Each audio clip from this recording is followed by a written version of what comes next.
Hi ஹலோங்க. Next normal ஸ்லீவ்ல new collections ஒரு 10 கலர் ஆட் பண்ணிருக்கோம். அது ஒன் பை ஒன்னா ஷோ பண்றேங்க. உங்களுக்கு எந்த பீஸ் பிடிச்சிருக்கோ ஸ்கிரீன்ஷாட் பண்ணி வாட்ஸ்அப் புக்கிங் பண்ணிக்கோங்க. சிங்கிள் பீஸ் ஆர் 2 பீஸ் நீங்க எடுக்கிறீங்க அப்படின்னா per piece rate 350 plus shipping நம்ம பண்ணி கொடுத்துட்டு இருக்கோம். மோர் தென் 3 பீசஸ் எடுக்கிறீங்க அப்படின்னா பர் பீஸ் 333 ரூபாய்க்கு பிளஸ் கொரியர் சார்ஜ் பண்ணி கொடுத்துட்டு இருக்கோம். யாருமே கொடுக்காத பிரைஸ்க்கு கொடுத்துட்டு இருக்கோங்க. வேணும்ன்றவங்க ஸ்கிரீன்ஷாட் பண்ணி ஸ்கிரீன்ல தெரிய வாட்ஸ்அப் நம்பருக்கு வாட்ஸ்அப் மெசேஜ் பண்ணி புக்கிங் பண்ணிக்கோங்க.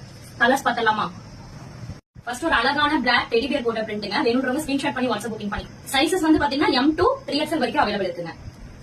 ஆன்லைன் பேமெண்ட் மட்டும் தான், சிஓடி ஆப்ஷன்ஸ் கிடையாது. நல்ல ஒரு அழகான ப்ளூ பிரிண்ட், ப்ளூ ஹார்ட் வச்ச மாதிரி நல்ல மைல்டான ஒரு பிங்க், பேபி பிங்க் கலர். இது வந்து நல்ல ஒரு ரெட்னு சொல்ல முடியாது, பர்பிள்னு சொல்ல முடியாது, ரெண்டு கலந்த மாதிரியான ஒரு கலருங்க. ரெட்ல கிளிட்டர் டைப் நம்ம கொண்டு வந்திருக்கோம். நம்மள்ட்ட பிளாக் கிளிட்டரும் இருக்கு, ரெட் கிளிட்டரும் இருக்கும். எதுவுமே ஸ்கிரீன்ஷாட் பண்ணி. நல்ல அழகான ஒரு ஃபிளவர் டிசைன், நல்ல ஒரு கிரீன் லீஃப் பிரிண்ட். நம்ம சைஸஸ் M to 3XL வரைக்கும் அவைலபிள் இருக்கு. ஸ்கிரீன்ஷாட் பண்ணி வாட்ஸ்அப் புக்கிங் பண்ணிக்கோங்க. சிஓடி ஆப்ஷன்ஸ் நம்ம பண்றதே இல்லைங்க, ஆன்லைன் பேமெண்ட் மட்டும் தான். ஹோல்சேல் வேணும்னாலும் மறக்காம நம்மள்ட்ட வந்து பர்ச்சேஸ் பண்ணிக்கலாம். பேஜை ஃபாலோ பண்ணி சப்போர்ட் பண்ணுங்க. மறக்காம